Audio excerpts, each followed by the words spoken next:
أعوذ بالله من الشيطان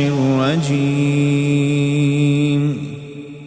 بسم الله الرحمن الرحيم.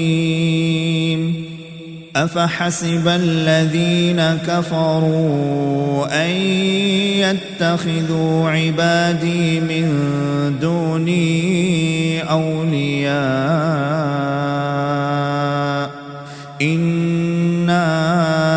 أعتدنا جهنم للكافرين نزلا قل هل ننبئكم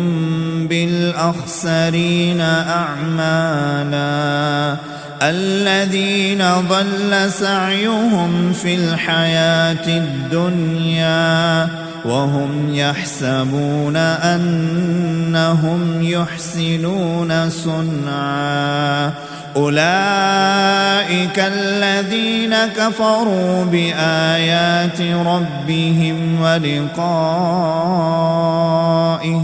فحبطت أعمالهم فلا نقيم لهم يوم القيامة وزنا ذلك جزاؤهم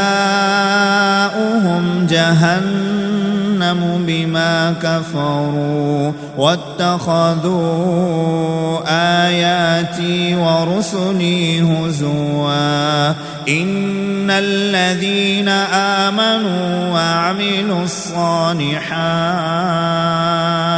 كانت لهم جنات الفردوس نزلا خالدين فيها لا يبغون عنها حولا قل لو كان البحر مدادا لكلمات ربي لنفد البحر قبل أن تنفد كلمات ربي ولو جئنا بمثله مددا قل إنما أنا بشر مثلكم يوحى إلي أنما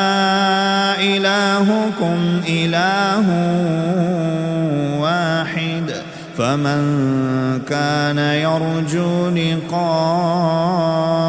ربه فليعمل عملا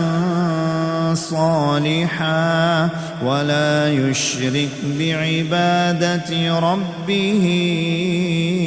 أحدا.